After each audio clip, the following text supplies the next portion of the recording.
चलिए देखिए, आज हम लोग पढ़ेंगे द्विघात समीकरण।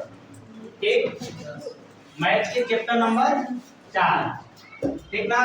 तो द्विघात समीकरण में हम लोग देखेंगे कि इसका किस प्रकार के आकार और इसका रूप क्या होता है, इसका मूल क्या होता है, कब मूल वास्तविक होगा, कब मूल काल्पनिक होगा, ये सभी चीज की जानकारी देखा जाएगा। ठीक, तो सबसे पहले जानेंगे द्विघात समीकरण किसे कहते हैं।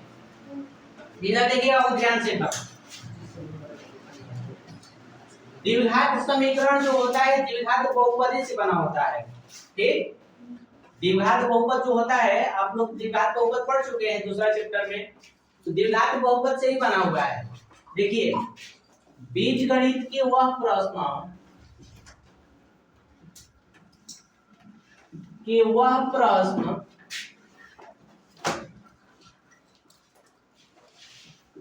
जिसके चर राशि के क्रमागत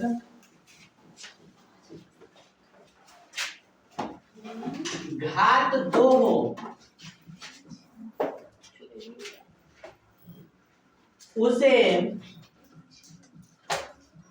द्विघात समीकरण कहते हैं।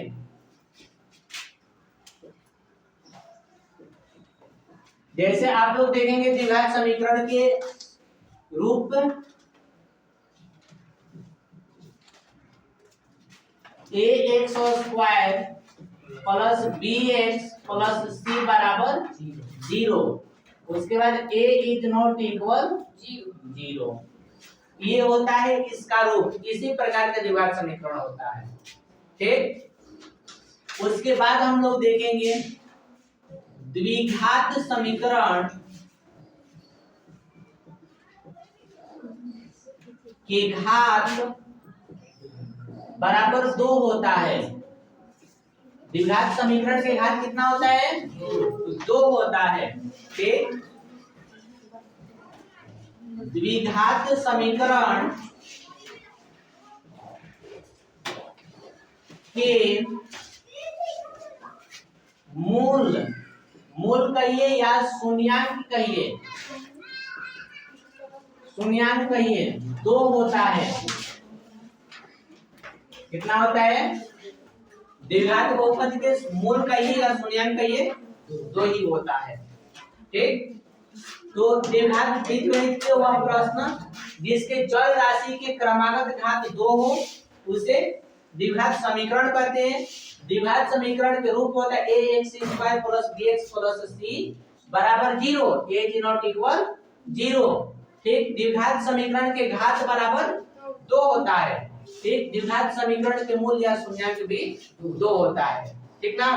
अब इसके चलते हैं द्विघात समीकरण के विवेचक के बारे में जानकारी देते हैं। तो देखिए, द्विघात समीकरण के विवेचक कहीं कहीं विविधता भी दिया रहता है। ठीक ना। विवेचक को हम लोग d से सूचित करते हैं। d बराबर b स्क्वायर माइनस 4ac।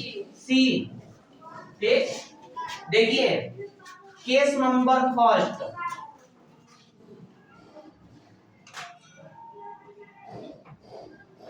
जब d बराबर 0 तो मूल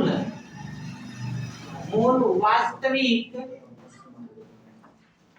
और समान होगा। उसके बाद d बराबर d इज ग्रेटर देन 0, 0 से बड़ा हो तो मूल वास्तविक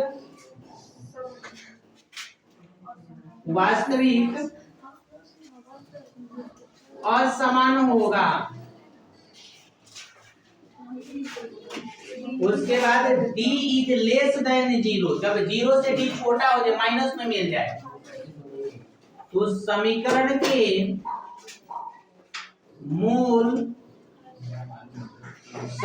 के मूल काल्पनिक होगा। काल्पनिक होगा, समीकरण के हल नहीं होगा, हल असंभव होगा, असंभव होगा। देखिए ये जो है हम लोग का बीजगणित तो वह प्रश्न जिसके चल राशि के क्रमागत घात 2 होता है, द्विघात बहुपद के घात कितना होता है 2। ठीक, रूप क्या होता है ax² + bx + c बराबर 0। द्विघात समीकरण के घात बराबर 2, द्विघात समीकरण के मूल या शून्यांक की संख्या 2, द्विघात समीकरण के विवेचक के मान d बराबर b² - 4ac। जब d बराबर 0 तो मूल वास्तविक समान होगा, जब d के मान 0 से बड़ा रहेगा तो मूल वास्तविक और असमान होगा। ठीक, और जब d का मान 0 से छोटा होगा तो मूल काल्पनिक। d का मान 0 रहेगा तो अनेक मूल वास्तविक और समान होगा, d बराबर 0 भी रहेगा तो मूल वास्तविक और समान ही होगा। ठीक, अब देखिए एक सूत्र होता है द्विघात सूत्र, द्विघात सूत्र बराबर -b ± √d में 2a। कहीं कहीं ये d का मान भी दिया रहता है, b² - 4ac भी इंक्लूड कर सकते हैं। ठीक ना, तो ये हो गया यहाँ से द्विघात समीकरण के बारे में कुछ माने कि पहले जानकारी, जिसे प्रश्न बनाने से पहले जानकारी दिया जाता है। ठीक, इतना जानने के बाद में हम लोग नेक्स्ट में हम लोग क्वेश्चन बनाएंगे।